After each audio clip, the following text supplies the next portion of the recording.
Tantor Audio, a division of Recorded Books, presents Collapse, The Fall of the Soviet Union, by Vladislav M. Zubok, narrated by David DeVries. Introduction. A Puzzle. They finally got rid of him, that windbag.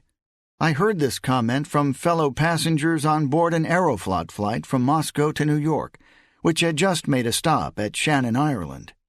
It was the morning of August 1991, and it took me a few minutes to realize that these people were alluding to the removal of Mikhail Gorbachev from power. They had learned the news from CNN during the refueling stop, and they clearly approved of what they heard. The plane was full of Russians. Some of them were flying to conferences and diplomatic assignments. Most were going on private business, to see émigré relatives, and for other reasons. I was flying to the United States with several projects in mind. A few months earlier, I had begun working as a Russian aide for the journalist Strobe Talbot and historian Michael Beschloss, who were writing a book about the end of the Cold War. In my bag, I was carrying tapes, recording my interviews with Soviet officials. I had also decided to write my own book about the Soviet experience of the Cold War. The prestigious Amherst College in Massachusetts had offered me a fellowship to start my project, far from the turmoil of Moscow where I was born and had lived all my life up to that point. The news about Gorbachev's arrest was completely unexpected. As a young Moscow-based academic intellectual, I had been rooting for his reforms and liberalization in the Soviet Union. Gorbachev had evoked big expectations, yet since 1990, together with my friends, I had switched my allegiance to Boris Yeltsin, who sought a radical break with the old order.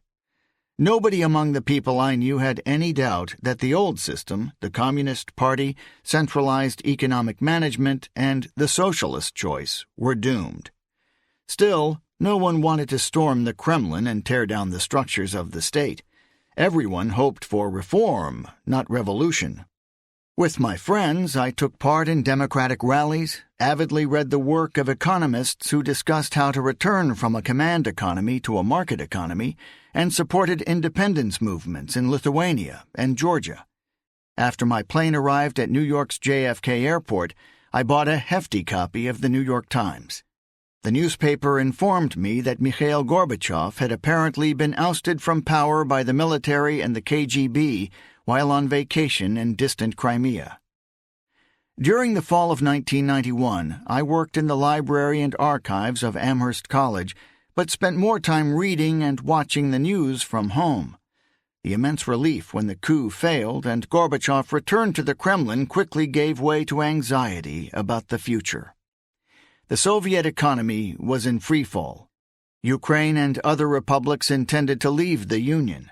My mind was exploding in cognitive dissonance.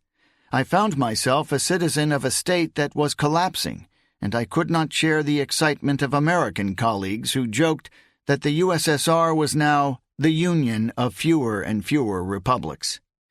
Fortunately, my wife and son were staying with me in Amherst.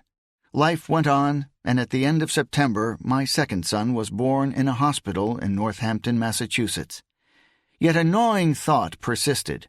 What sort of country would we be returning to? We never got back to the USSR.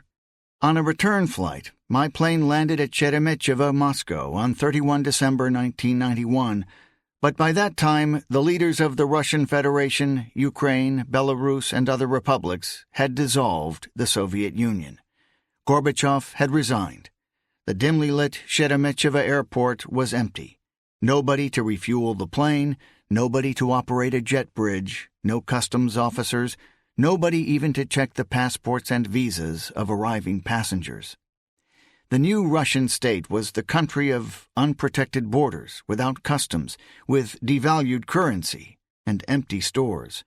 The immutable state structure seemed to have evaporated. The country that I had left just a few months ago in August had suddenly vanished.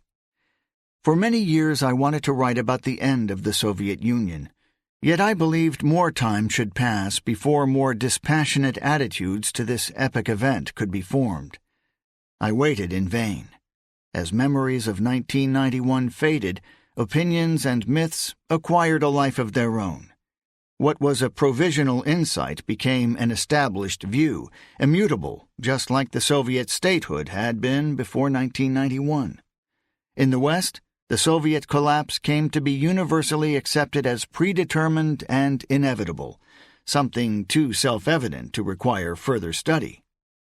When in 2005, Russian President Vladimir Putin called the Soviet collapse the greatest geopolitical catastrophe of the century, most Western observers ridiculed him for his reactionary nostalgia. It was the time of Western liberal triumphalism and the enlargement of NATO to the east. This mood changed after Russia's war with Georgia in 2008 and the annexation of Crimea in 2014.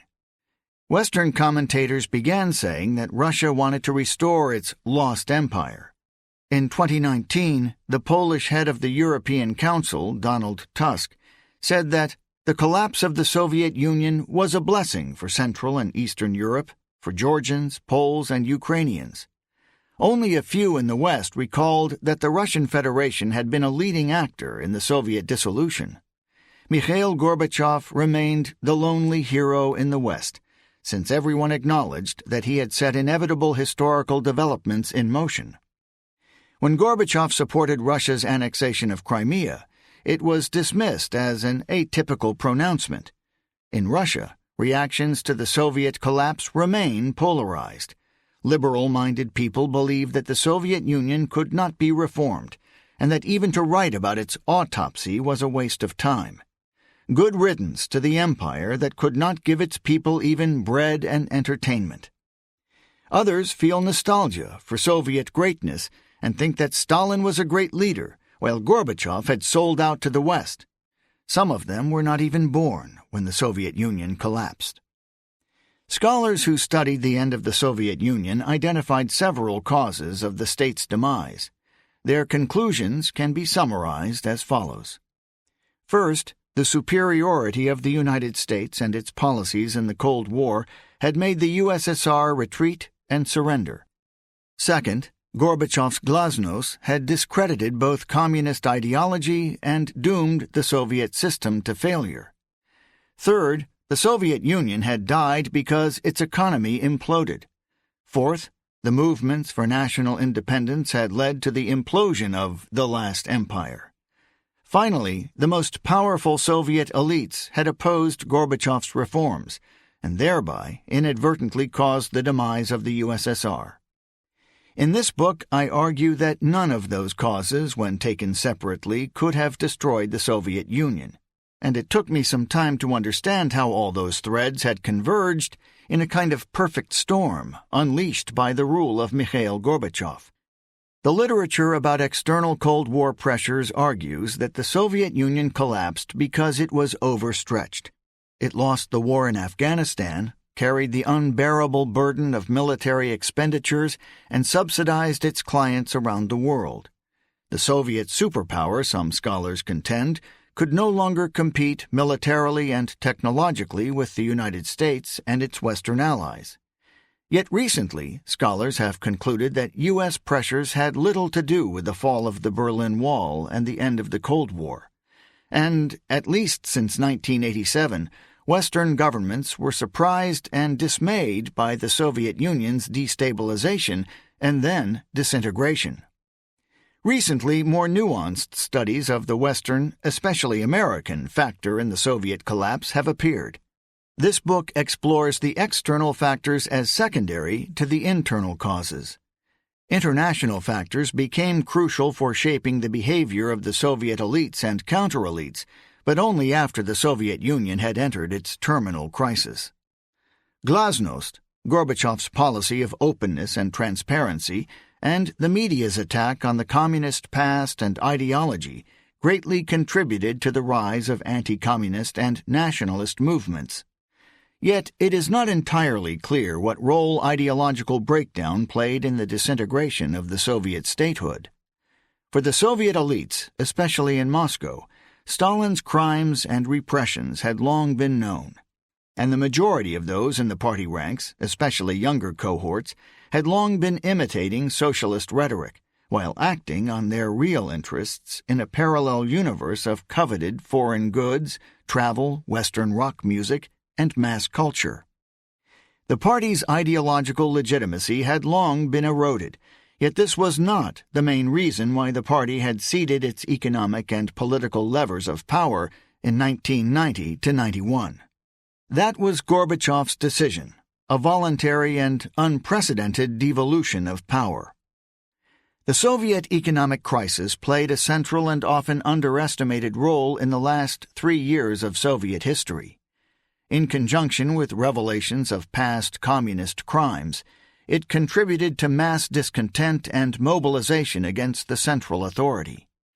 It is axiomatic that the Soviet economic system was wasteful, ruinous, and could not deliver goods to people. What happened to the Soviet economy, however, remains a bone of contention. The oft-repeated explanations about the resistance of the party, the military-industrial complex, and other lobbies are not convincing. Scholars who studied the Soviet economy concluded that the Soviet economic system was destroyed not by its structural faults, but by Gorbachev-era reforms. The purposeful as well as unintended destruction of the Soviet economy, along with its finances, may be considered the best candidate as a principal cause of Soviet disintegration. This book is the first study of the Soviet collapse that pays closest attention to the economic and financial factors within a larger historical narrative. Some scholars wrote that the Soviet Union was the last empire bound to collapse along its multinational seams, just like other empires did. One authoritative study explains that nationalist movements began in Soviet borderlands, but then created enough resonance to mobilize the Russians in the core of the empire. The idea of secession from the Soviet Union became imaginable, and then began to appear inevitable. Mark Beisinger concludes that the multiple waves of nationalist revolt and interethnic violence overwhelmed the capacity of the Soviet state to defend itself. The breakup of the Soviet Union into 15 independent states along the borders of its republics made this explanation self-evident, yet deceptively circular. The paradigm of empire can be challenged. It exaggerates the role of the nationalist movements, especially in the Baltics and Ukraine, in the Soviet collapse. It also underplays the most crucial and amazing factor, the repeated failure of the central state to defend itself. And it gives a superficial explanation to the defection of the Russian Federation, the core of the Soviet Union. This book offers a more comprehensive look, distanced from the imperial paradigm, at why so many Russians in Moscow wished away so fervently the Soviet statehood that in many ways had been their form of existence for decades. Finally, there is the role played by the Soviet elites. Some scholars had already begun to question the old explanations of the reactionary and hardline nomenklatura, the system whereby influential posts in industry and government were filled by party appointees that had allegedly opposed Gorbachev and obstructed his reforms. In fact, evidence shows that Soviet bureaucrats and officials were amazingly adaptive. Some scholars have written about capitalist revolution, where Soviet nomenklatura abdicated the socialist project in order to grab national property for themselves. Others write about uncivil society and the crumbling of the centralized pyramid of patronage lines crucial for state functioning. The attitudes of people in Soviet bureaucracies, in fact, varied from reactionary to liberal democratic. This book explores the changing outlook of the key Soviet elites in rapidly altering circumstances in a more fine-grained way than before. Above all, it dwells on their reactions to a failing economy, political anarchy, and ethno-national conflicts. Many threads in the analysis of the Soviet collapse overlapped and created a widespread feeling of doom, with the result that ultimately the event became a self-fulfilling prophecy. Yet for a historian, this collapse presents a puzzle that does not quite click together. This puzzle became the main subject of this book. Gorbachev lies at the center of this puzzle. The personality and leadership of the last Soviet leader helps to bring together many pieces in the story of Soviet dissolution. Scholars who sympathize with Gorbachev usually foreground his international policies and give short shrift to his domestic problems and failures, ascribing the latter to intractable historical and other factors, as well as to the resistance and treason of his enemies. This approach has been consistent in the books of Archie Brown, perhaps the most influential Western interpreter of Gorbachev's policies. William Taubman, in his excellent biography of Gorbachev, finds faults in his hero, yet also refuses to call his reforms a failure. On the contrary, Taubman believes that Gorbachev laid the groundwork for democracy in the Soviet Union. It is more the fault of the raw material that he worked with than of his own shortcomings and mistakes that Russian democracy will take much longer to build than he thought.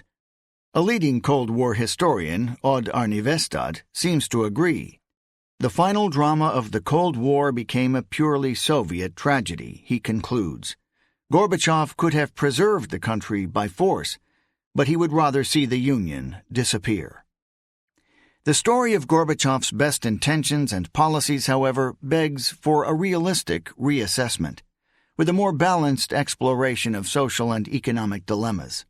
After all, as wise people say, foreign policy begins at home, and one cannot claim a foreign triumph against the background of domestic chaos. Was Gorbachev a world visionary who was too good for his own country? This book draws international and domestic processes that affect the fate of the Soviet Union into one narrative. The book rethinks the inevitability of the Soviet collapse. It addresses questions. Which other policy options were available to the Kremlin? Could a smart use of coercion and incentives, resolute actions, and a bit of luck have made a difference? Were there other, much earlier choices and contingencies that, in the light of new evidence, constituted the points of no return? Many skeptics, when they heard me raising these questions, reproached me. The Soviet Union was doomed, they said, so one should celebrate its collapse, not interrogate it. Those arguments reminded me of what one scholar wrote about the Soviet collapse in 1993. We tend to confer the mantle of inevitability on accomplished facts, and arguing that what happened did not have to happen is likely to be dismissed as inventing excuses for the losing side. My book is not an exercise in how the evil empire could have been preserved. Rather, it is an attempt to be intellectually honest about what happened. History is never a sequence of inevitabilities, and the Soviet demise was no exception. It was full of contingencies. Unpredictability and uncertainty are fundamental features of human, state, and world affairs. Social movements and ideological currents are not rational, and political wills propel history in unexpected directions. Finally, there are accidents that have huge consequences. This last point resonated with me especially as I was finishing this book during the pandemic. The American diplomat George Kennan, author of The Doctrine of Containment, told his students at the National War College, Washington, in 1946 that the Soviet threat to the West could be removed by a gradual mellowing of Soviet policy under influence of firm and calm resistance abroad. Yet this mellowing, he warned, would be slow and never complete. Another, more radical option, Kennan wrote, was internal dissension, which would temporarily weaken Soviet potential and lead to a situation similar to that of 1919-20. Kennan did not consider this option likely, yet it describes quite well what happened to the Soviet Union in 1991. Nobody, including the most sagacious observers, could predict that the Soviet Union, which had survived the epic assault of Hitler's armies, would be defeated from within by its internal crises and conflict. During the 3 decades that followed World War II, the power of the USSR had grown immensely and seemed to prove its resilience. Western leaders and opinion makers spoke about a Soviet superpower, a rival of the United States in both economic and military potential. The CIA and many Western economists even forecast that the USSR would outpace the United States. In fact, the Soviet Union had always suffered from its economic and financial inferiority relative to the U.S. Its access to superpower status was enabled by a system that allowed the state's phenomenal concentration of resources to achieve a global projection of military might. This worked, however, only as long as the military power could be backed by a convincing ideological message and/or economic capacities. In the 1980s, when severe internal problems at the heart of the Soviet economy, its ideology, and society became apparent, Western observers feared that the Soviet Union might get a second wind. It did not. Yet even in 1990, the majority of observers, in Moscow and elsewhere, did not assume that the Soviet Union was doomed. Gorbachev and even his critics admit that, without the coup of August 1991, the Soviet state would not have collapsed so quickly and thoroughly. In this book, I try to break free from the straitjacket of the dominant narrative that the Soviet collapse was inevitable, the narrative created in the West and within anti-communist circles inside the Soviet Union. That narrative is still in demand, but 30 years after the Soviet collapse, the audience has changed fundamentally. There are now as many people born after 1991 as those who had experienced and can remember the Soviet Union and the Cold War. Both audiences will find much that is new in this book.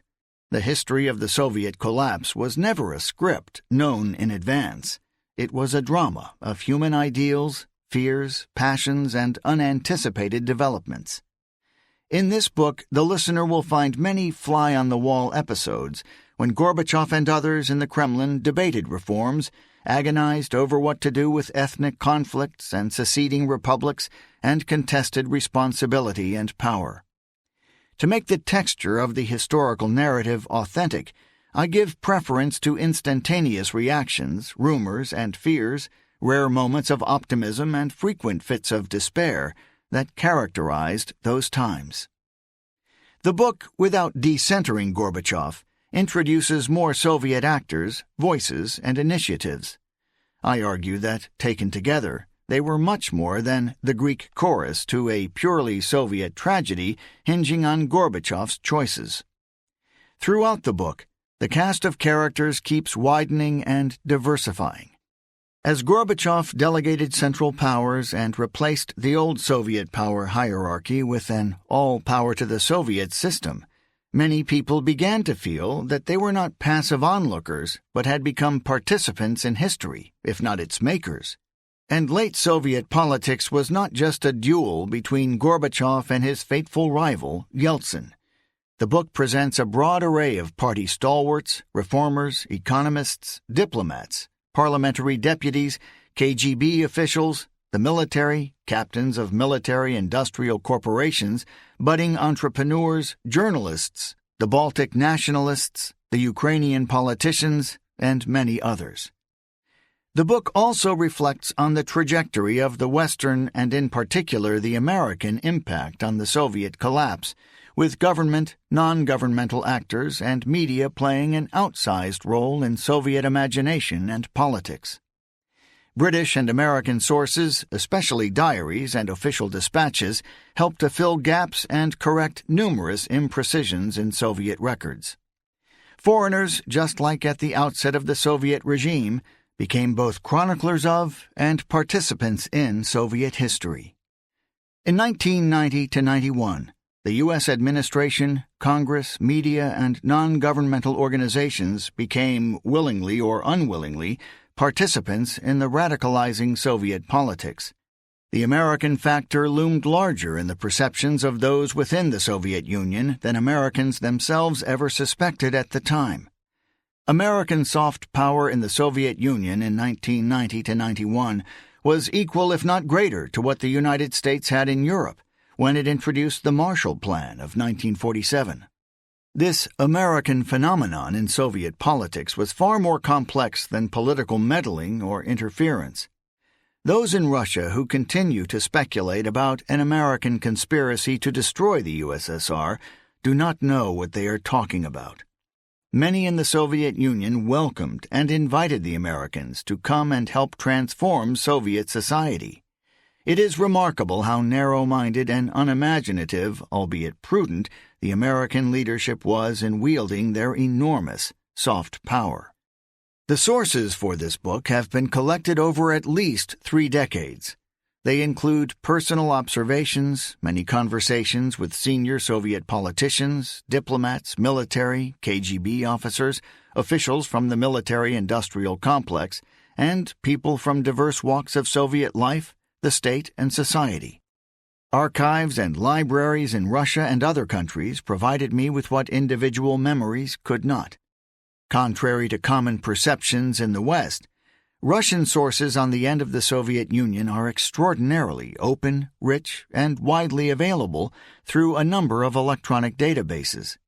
Particularly valuable for history are numerous stenographic records of what happened in the institutions of Soviet power, on parliamentary floors, at the meetings of the radical opposition, at numerous conferences of experts and pundits. There is also a tapestry of personal records, minutes, letters, and diaries that often allow one to reconstruct events with remarkable precision and sense the spontaneity of the moment. The second biggest treasure trove for this book were sources and interviews in the United States. They were often more insightful and analytically profound than Soviet accounts. After all, no one entity observed unfolding events in the Soviet Union more attentively than its superpower rival. As I collected this evidence, I adjusted some of my pre-existing certainties and assumptions. I still believe, just like 30 years ago, that the central economy and Gorbachev's socialist choice were doomed. But I no longer have the same sense of inevitability about the party's demise. In general, I was surprised how clearly many people saw the separate strands of the approaching crisis, yet could not imagine that the whole state construction would fall apart. It was also surprising to see how many historical actors radically changed their views within a few years, influenced by political passions, fears, ideological illusions or delusions, and personal ambitions. Those changes provided an unmistakable sign of revolutionary times. Even well-known evidence looks different from a greater distance. The role of ideologies in the final phase of Soviet history looms larger to me now than when I was a witness to and participant in the events. When I was young, I dismissed Gorbachev's neo-Leninist proclamations as mere rhetoric. The evidence reveals that it was absolutely genuine and heartfelt. Equally striking for me today is the explosive spread of ideological anti-communism and American-style liberalism, especially in economics. At the time, it looked natural and a return to common sense. I also became struck by the utopian nature of the homegrown projects and ideas of reforms that sprang from the democratic-minded intelligentsia in Moscow and elsewhere. What looked like having no alternative then now appears to me as fanciful, naive, and a prognosis of catastrophe. This is not to criticize the actors of history with the wisdom of hindsight, but to historicize their motives and passions. My biggest surprise, however, came from my realization of the decisive and implacable role of money in the Soviet demise, something, given my Soviet background of economic ignorance, that I completely missed. At first, I wanted to start my account of the Soviet collapse in January 1991 and stay focused on month-by-month developments. Soon I realized, however, how crucial it was to explain to the listener, particularly the younger listener, the previous years of reforms, high hopes, mobilization of nationalism, impatience, and radicalization before they gave way to the frustration, fears, and resignation of 1991. My narrative now begins with Yuri Andropov in 1983, when the ex-KGB leader and General Secretary of the Communist Party, from 1982 to 84, had tacitly revived the idea of reforms from above.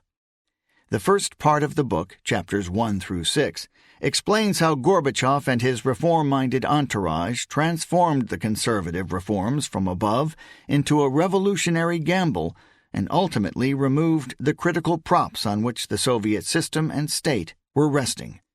In this part, I demonstrate how anti-systemic energy, accumulated by many years of Soviet one-party rule, had been magnified by Gorbachev's unsuccessful reforms and released into the domain of public politics.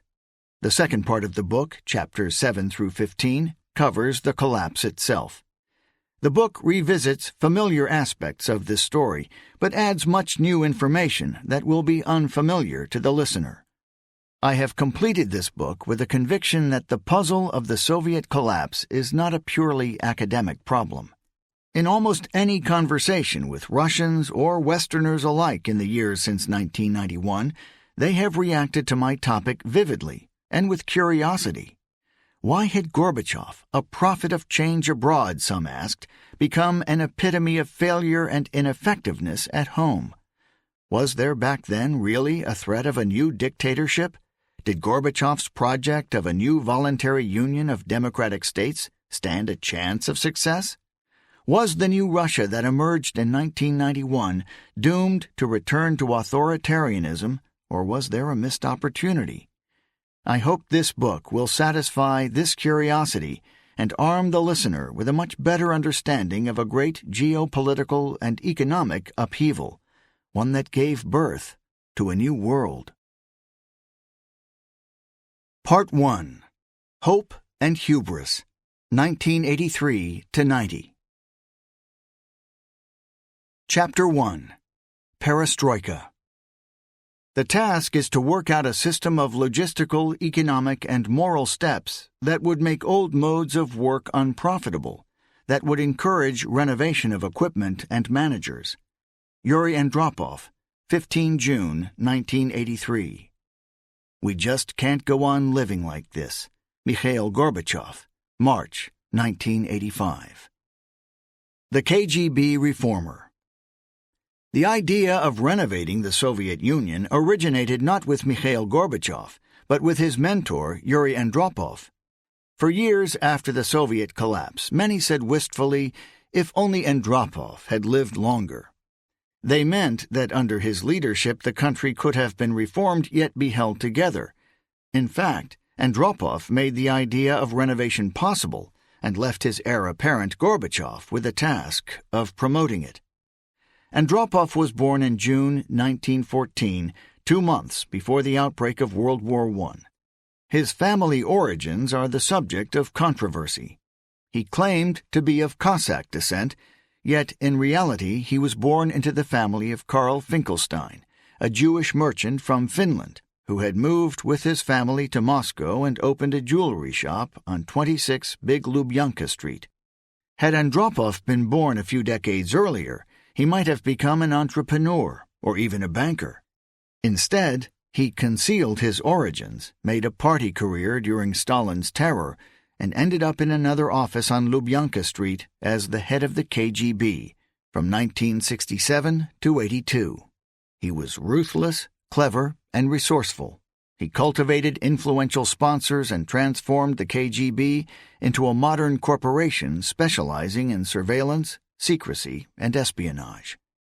Andropov was helpful to an aging Leonid Brezhnev, then General Secretary of the Communist Party, on many fronts. His KGB agents procured a secret channel to the West German leadership in 1969, which enabled the start of European détente. Andropov crushed dissent within the Soviet intelligentsia by consigning human rights defenders to mental asylums. He also proposed the forced emigration of dissidents and Jews from the Soviet Union instead of oppressing them at home. He even provided the Soviet leader with foreign-made sedatives to combat his insomnia. Andropov let Brezhnev down only once. In 1979, he convinced him to move Soviet forces into Afghanistan to save the socialist regime. He promised it would be a short-term operation. Brezhnev forgave Yura this mistake. He wanted Andropov to be his successor. Shortly before his death, Brezhnev moved him from the KGB to the party apparatus and asked Andropov to lead the secretariat in his absence. This was the Soviet leader's final gift to his protégé. When Brezhnev died in his sleep in November 1982, Andropov succeeded him without a glitch. The majority of Soviet people welcomed Andropov as a long-expected strong leader. The intelligentsia, however, oppressed and controlled by the KGB, shuddered at the prospect. Andropov's gaunt face and dour demeanor called to mind the great inquisitor from Fyodor Dostoevsky's The Brothers Karamazov, the omniscient man without mercy. Andropov did not interview candidates for jobs in his personal entourage. When one man said to him, "Let me tell you about myself," Andropov replied without a touch of irony, "What makes you think that you know more about yourself than I know about you?" Andropov was in favor of controlled, conservative reforms. The key to his approach was his experience as the Soviet ambassador in Budapest, Hungary, in 1956, the year when a huge protest erupted against the communist rulers. On 31 October, influenced by Andropov's reports, the Soviet leader Nikita Khrushchev and his party colleagues launched Operation Whirlwind. 6,000 Soviet tanks crushed the uprising and set up a puppet government. Andropov kept referring to the unfortunate Hungarian events for the rest of his life. It was, perhaps, his closest brush with violent death. His wife never fully recovered from her nervous breakdown. From the carnage of Budapest emerged Andropov's political credo: deal with dissent ruthlessly but cautiously. Prepare reforms from above before it is too late. Do not waver or flinch from the use of force when necessary. From the early 1960s, when he worked in the party apparatus in Moscow, Andropov surrounded himself with scholars and intellectuals. He wanted to know what the intelligentsia thought. He was also interested in the problem of modernization and renovation of the Soviet economy. Andropov's intellectuals were people of the war generation, who believed in Marxist-Leninist socialism, were shocked by revelations of Stalin's crimes, and dreamed of reforms from above. One of them, Georgy Shakhnazarov, a philosopher and sociologist, recalled a discussion between them. What could be a viable communist model that might replace the Stalinist model? Andropov invited his intellectual consultants to speak with absolute candor. Andropov posed Lenin's famous question, "What is to be done?" How to make the Soviet state function well as an instrument of socialism. Shakhnazarov responded, the problem was the stifling party diktat. Without socialist democracy and genuine elections, the consultant argued, the party bureaucracy would always act as a class with vested interests and would not care about people's well-being. Andropov's face darkened. He cut Shakhnazarov off. In the past, he said, the Soviet system had accomplished fantastic, nearly impossible things. The party bureaucracy, he acknowledged, had got rusty, but its leadership was ready to shake up the economy. It would be a folly to dismantle the party state prematurely. Only when people begin to feel that their life improves, then one can slowly loosen the yoke on them, give them more air. You, the intelligentsia folks, like to cry out, "Give us democracy, freedom." You ignore many realities. In some unfathomable way, Shakhnazarov recalled, two different men coexisted in Andropov, a man of the Russian intelligentsia, in the common sense of this word, and a bureaucrat who saw his vocation as a service to the party. In Andropov, the hard line always trumped reformism. In 1965 to 67, he supported the conservative economic reforms in the Soviet Union. Yet in 1968, he argued in favor of the Soviet military invasion of Czechoslovakia, where the party reformers unleashed socialist democracy. The occupation of Czechoslovakia turned, however, into a strategic defeat for the Andropovian vision of renovation. General Secretary Brezhnev shut down economic reforms. In fact, even the word reform became a taboo for 15 years. The KGB under Andropov's command purged party reformers, while careerists and corrupt officials whom he despised filled all nooks and crannies of the ruling nomenklatura. When Brezhnev appointed him as his successor, Andropov knew that he would inherit huge problems. Soviet troops were in Afghanistan, détente with the West had failed, and Ronald Reagan was in the White House. In Poland, workers were demanding lower prices for food and, with the help of dissident intellectuals, had created the Solidarity movement back in 1980. This time, Andropov concluded that Soviet tanks could not help. The Polish state accumulated $27 billion of debt to Western banks, which came with high interest. The Soviet Union was unable to bail out its Eastern European client. In a conversation with the head of the East German secret police, the Stasi, Andropov informed him that the West was waging a financial war against the Soviet bloc. Washington had tried to block the construction of a new Soviet gas pipeline to Western Europe, a major source of currency for Moscow. Andropov added that American and West German banks have suddenly stopped giving us loans. The Soviet Union could fall into the same financial hole in which Poland already found itself. The first thing the new Soviet leader did was to destroy the rust in the party-state apparatus. The KGB arrested several top men in the Soviet shadow economy that, some estimated, accounted for 20 to 25% of GDP. In the Moscow trade system, the top of the criminal pyramid, over 15,000 people were prosecuted, among them 1,200 bureaucrats. He also prosecuted corrupt clans in the Soviet republics. The largest case was the cotton affair in Uzbekistan, which had divested the Soviet budget of billions of rubles and involved the entire party bureaucracy. Andropov also used police methods to restore work discipline across the country. All this was merely preparation for the next stage. Andropov now ordered the economic department of the CPSU, or Central Committee of the Communist Party of the Soviet Union, to map out a road toward economic reforms. His choice to lead this effort was 53-year-old Nikolai Ryzhkov, former director of a huge military plant, then the head of Gosplan, the state planning committee that set goals for the Soviet economy. Ryzhkov recalled Andropov's instructions. Let the party apparatus mind their business, and you should tackle the economy. Ryzhkov recruited a team of economists and sociologists who had been involved in the economic reforms of the 1960s. All of them will feature in subsequent chapters of this book. For years, Ryzhkov remembered, those people had been working in a vacuum, multiplying one abstract theory after another, and suddenly their heretical thinking was in demand at the very summit of power. In January 1983, Andropov met with Shakhnazarov again at a conference. The Soviet leader said to his former consultant, "You know, we have only begun to deploy reforms. A lot needs to be done. We should change things radically, fundamentally. You always had some interesting ideas. Come to see me. We should talk." Andropov, just like Deng Xiaoping in China at the time, realized that modernizing the Soviet economy would require Western technology, know-how, and capital.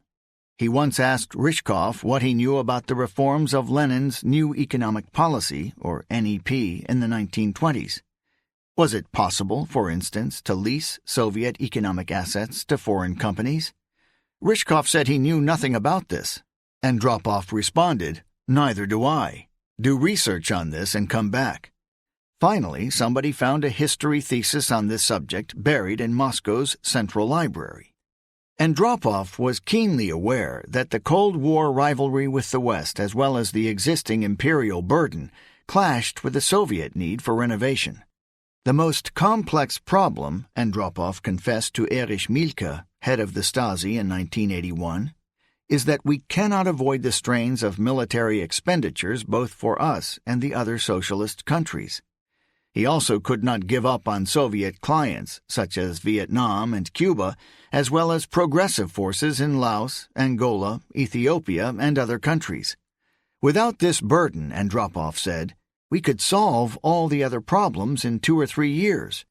Also, Reagan's belligerent course in foreign policy remained the main challenge for Andropov's reforms. In March 1983, Reagan launched an ambitious Strategic Defense Initiative, or SDI, to stop incoming Soviet missiles. The U.S. military complex was flushed with money. American financial resources seemed unlimited. The NATO members, Japan, and the Arab states helped fund the American state debt and budget, including military expenses. The Cold War balance was shifting in favor of the United States.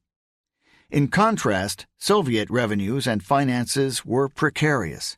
The problem, contrary to customary Western claims, lay not in the crushing defense outlays. The Soviet military, the Military-Industrial Complex, or MIC, and R&D were remarkably cost-effective. According to the best available estimates, they never exceeded 15% of GDP. A leading Western expert on the Soviet economy admitted, long after the Soviet collapse, that nobody in the leadership saw the Soviet Union being crushed under an unbearable military burden. In economic terms, this expert acknowledged, the Soviet Union had a revealed comparative advantage in military activities.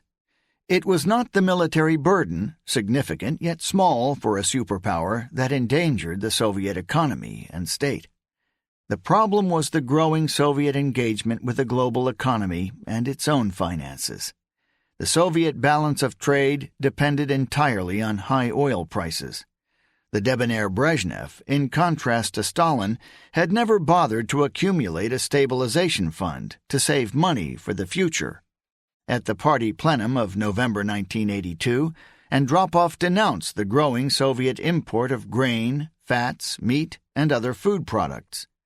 I don't want to scare anyone, but I will say that over recent years we've wasted tens of billions of gold and rubles.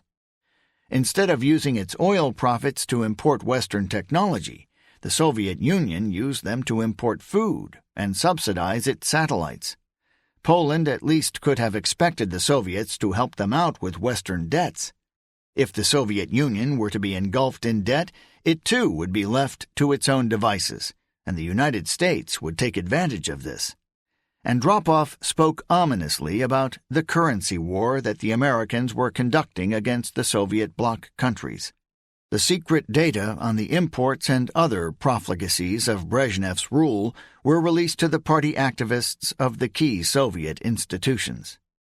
At the Politburo on 30 June 1983, Andropov returned to the topic of the newly vulnerable position of the Soviet Union vis-à-vis global economic and financial markets. Our import has been growing, but we buy a lot of rubbish instead of technologies. Western countries take our resources, but the rest of our products cannot compete. The Soviet leader ordered the Gosplan and ministries to think about increasing the export of machinery and oil products. Instead, the Soviet republics and state enterprises asked for more subsidies. They do not count money, do not seek additional financial resources. They got into the habit of begging. Andropov proposed cuts in imports of foreign food. He also planned to gradually reduce Soviet subsidies to Eastern European countries, Mongolia, and Cuba.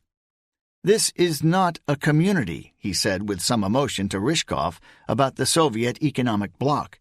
This is a vulgar robbery. The preparations for reforms took place in complete secrecy. Even deputies in the Gosplan did not know what we had been working at, recalled a member of Ryzhkov's team. Andropov concluded that the old system of rigid planning from the top had exhausted itself.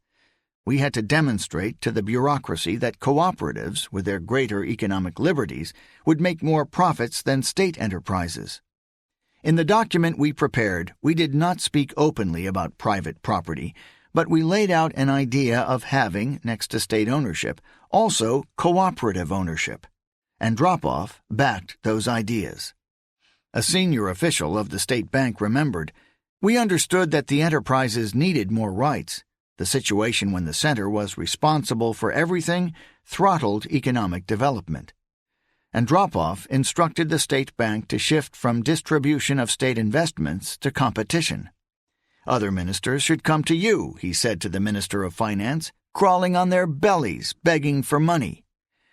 In July 1983, the Council of Ministers restated some notions of economic liberalization.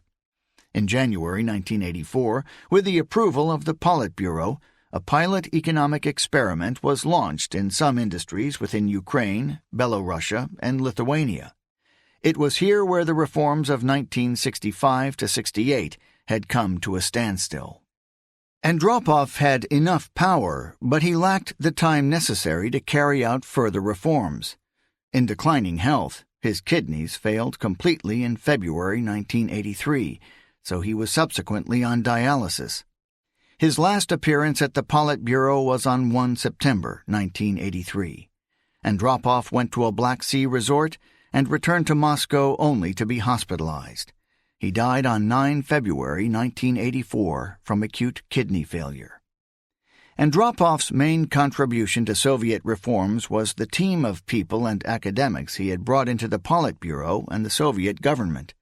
It took them a further 2 years to launch the reforms he had initiated. The key man whom the ex-KGB reformer had groomed to continue his policies was Mikhail Gorbachev. A Leninist in power. "We owe him everything," said Raisa Gorbacheva about Andropov. Her husband, Mikhail Gorbachev, had first met the KGB chief in April 1969. Andropov, who was already suffering from kidney problems, had come to Kislovodsk, a famous Soviet spa in the Stavropol region at the foot of the Caucasus. Gorbachev entertained Andropov on behalf of the regional party leadership. They began to meet every summer thereafter. In 1978, also in Kislovodsk, Andropov set up a meeting to introduce Gorbachev to Brezhnev and his entourage. In September of that year, Gorbachev became the first man from the post-war generation to be promoted to the Politburo. Andropov had discovered in Gorbachev his better alter ego. Mikhail Sergeyevich Gorbachev was born on 2 March 1931 to a Russian-Ukrainian family. Both his father and mother farmed the land. They lived in the village of Privolnya in the Stavropol region. This was Russian land with rich soil which faced the majestic Caucasus Mountains. Like Andropov, Gorbachev had been raised in the extremely humble conditions of farm life and grew up singing Cossack songs, yet he embraced the world of learning, sophistication, and high culture. Admitted to Moscow University in 1950, aged 19, without having to sit exams, a reward for raising a record harvest, the young Gorbachev chose to study law. He found his match in Raisa Titarenko, a pretty Ukrainian from Siberia, a student of philosophy. They married in Moscow in 1953. Gorbachev joined the party when he was a student and worked as an official in the Komsomol, the official youth organization. He was about to start work in Moscow, either in the procurator's office or with the KGB. The state distributed graduates in a mandatory way to various locations and jobs across the Soviet Union. Therefore, the young couple had to go back to Gorbachev's home province in 1955. Around that time, Raisa had a nightmare that she shared with her husband. She dreamt that both of them fell to the bottom of a very deep, dark well. Then, with an enormous effort, cutting themselves and bleeding, they managed to climb up and drag themselves out of the well. A broad alley of trees then opened before their eyes, illuminated by the bright sun in which the alley seemed to be dissolving. Their hearts filled with anguish, flanked by dark shadows, they began to walk towards the sun. The nightmare had a touch of Hollywood drama. Mikhail and Raisa interpreted it as a sign of predestination. They felt expelled from the cultural paradise of Moscow into the milieu of party provincial hacks and peasantry in Stavropol. Nevertheless, they were determined not to sink into this morass, but instead to advance culturally and intellectually. Raisa became the main engine behind this effort. They read and discussed books of history, sociology, and philosophy, as well as thick literary journals. They took every opportunity in their occasional trips to Moscow to visit theaters and art galleries. Gorbachev was interested in both philosophy and political theory, reading them through the lens of Marxism-Leninism. All this turned him into a uniquely interesting interlocutor for Andropov. Andropov looked for party reformers who would not become corrupt. Ryzhkov was one, Gorbachev was another. Unlike Andropov, Gorbachev's communist convictions were not darkened by years of terror, betrayal, and carnage. In the provincial Soviet nomenklatura, where men habitually drank, beat up their wives, and had extramarital affairs, Gorbachev was a paragon of virtue. His sparkling eyes, irresistible charm, unflagging optimism, and ebullient self-confidence contrasted with the atmosphere of cynicism and pessimism pervading in Moscow. The Old Guard members of the Politburo were the last obstacle to Gorbachev's ascendancy. They ignored Andropov's wishes and elected Konstantin Chernenko as the next leader. Chernenko's brief tenure, 1984–85, however, only made Gorbachev's candidacy that much stronger. Almost everyone yearned for a change after the decade of the ruling gerontocracy. Chernenko passed away on 10 March 1985, and all fingers then pointed at Gorbachev. Andropov's people in the Politburo and Secretariat lobbied hard for his election as leader. In addition to Nikolai Ryzhkov, this group included Yegor Lagachev, who was in charge of party cadres in the Secretariat, the KGB chief Viktor Chabrikov, and the Politburo member for the Russian Federation, Vitaly Vorotnikov. Andrei Gromyko, the last key man of the Old Guard and Minister of Foreign Affairs, could not ignore this collective mood and nominated Gorbachev as the next party leader. The party plenum voted for Gorbachev not out of a sense of duty and obligation, as they had for their recent leaders, but with apparent enthusiasm. On the evening before his nomination at the Politburo, Gorbachev took his usual walk with Raisa. In his memoirs, he claimed that his wife expressed her fears. Do we really need this? Those doubts were a comment on Gorbachev's career. He never fought for power, never had to remove his enemies, never used force to achieve his goals.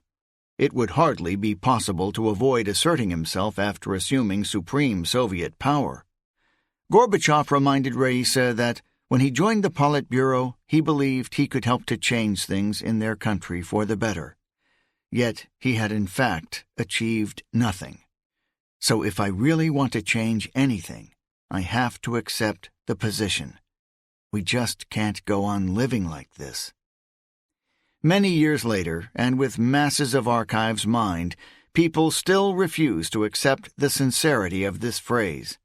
One old practitioner wrote, "We know more about Gorbachev's actions than about his motivations, and still lack a fully satisfactory explanation of his political evolution from 1985 to 1989 and beyond."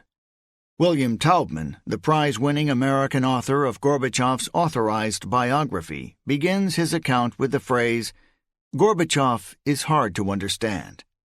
Taubman concluded that Gorbachev was a unique, tragic hero who attempted to change Russia, laid the groundwork for democracy, but predictably failed in constructing a new state, society, and economy. A Russian biographer of Gorbachev writes about him as a victim of a merciless caprice of history, one of the most tragic figures in Russian history. Gorbachev certainly did not expect in 1985 to be remembered as the leader who destroyed the country that he tried to change. The name he chose for his course of action was perestroika, restructuring or renovation. After Andropov's death, however, Gorbachev chose a revolutionary mentor, the man who had destroyed Russia. This was Vladimir Lenin, the author of the Bolshevik dictatorship that emerged in 1917 and the architect of the Soviet Union. For the next 5 years, Gorbachev would invoke Lenin's name constantly, not only in public speeches and at the Politburo meetings, but in private conversations with his closest advisers. Gorbachev did not use Lenin's quotations, like his predecessors, to assert his legitimacy or outdo his rivals. He identified with Lenin. He was the last true Leninist believer. As a student at Moscow University in the 1950s, Gorbachev looked at the Bolshevik leader through a romantic lens. Dear Ilyich had opposed tyranny and injustice, adopted mass terror only reluctantly, and died tragically early, trying to remove Stalin. This myth became an ideology of Gorbachev's cohort. Lenin was an ideal, Stalin was the flawed reality. The myth began to fade after 1968, yet it lived on in Russian provinces and reform-minded party apparatchiks. Gorbachev considered Lenin to be a genius of pure revolutionary intuition. Lenin's authority, he believed, stemmed from theoretical insights, not from the exercise of power, terror, and fear. Gorbachev's aide Anatoly Chernyayev looked at Lenin through a similar lens. Gorbachev, he wrote in his diaries, did not play Lenin. He is like him by nature. Another close aide remembers that the Soviet leader kept volumes from Lenin's collected works on his desk and would often pick one up in my presence and read aloud, comparing it to the present situation and extolling Lenin's perspicacity. This veneration of Lenin, observes Taubman, helped Gorbachev move with remarkable ease into the role of leader of a superpower. Like the revolutionary prophet, he was on a mission not only to change the Soviet Union, but also to transform the world. As Gorbachev evolved, his Lenin evolved as well. The Soviet leader found soulmates who shared his neo-Leninist zeal. One of them was Alexander Yakovlev, a party ideologue who had been exiled during Brezhnev's rule to become ambassador to Canada. Gorbachev met Yakovlev during his visit to Ottawa in 1983. During a tour of Canadian farmlands, the two officials, both peasants by birth, began to discuss the woes of Soviet agriculture and digressed into Marxist-Leninist theory in search of a theoretical key to understand what had gone wrong. They agreed that everything in the Soviet Union needed a revolutionary jumpstart. Gorbachev managed to convince Andropov to bring Yakovlev to Moscow and appoint him director of IMEMO, a leading think tank. After Andropov's death, Yakovlev joined a small circle of individuals where Gorbachev discussed his ideas for reform. "We have been hibernating for 15 years, Yakovlev said at a closed meeting of party propagandists in August 1985. The country weakens, and by the year 2000, we will become a second-rate power." In December 1985, Yakovlev sent Gorbachev a synopsis for future political reform. The leader's task, Yakovlev wrote, was to channel the pent-up frustration in Soviet society into radical change. The focus must be on political reforms. Yakovlev proposed to remove the party from management of the economy. Socialist democracy, decentralization, and glasnost, free discussion of problems, would liberate the USSR from the dictatorship of bureaucracy. The pinnacle of the political reforms Yakovlev envisaged would be a democratic system of two parties, one socialist, the other People's Democratic, with both holding regular elections. The supreme power would belong to the President of the USSR. Lenin's quotations peppered the memo.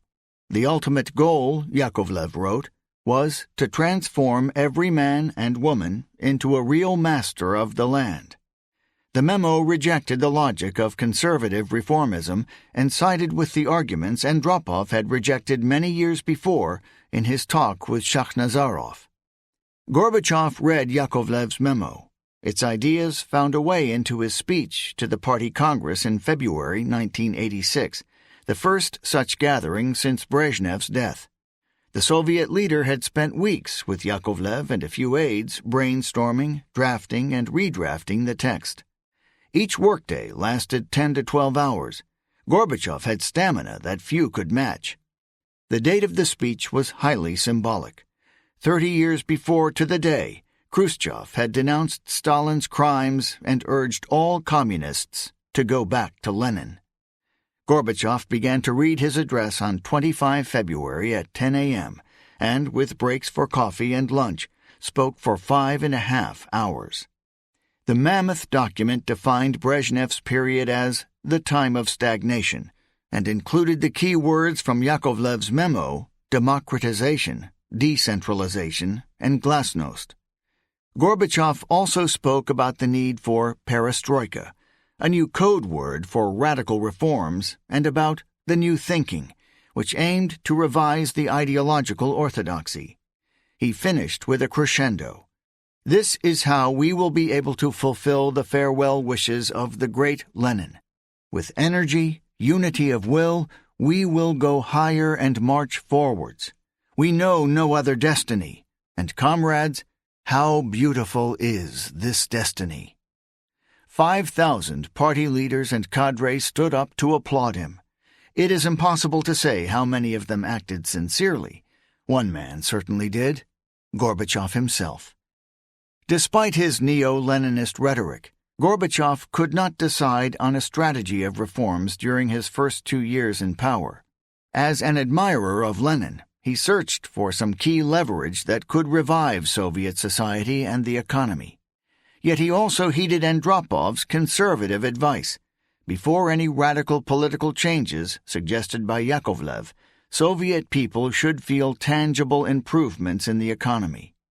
Soon after coming to power, therefore, Gorbachev listed the economic and social problems he wanted to address.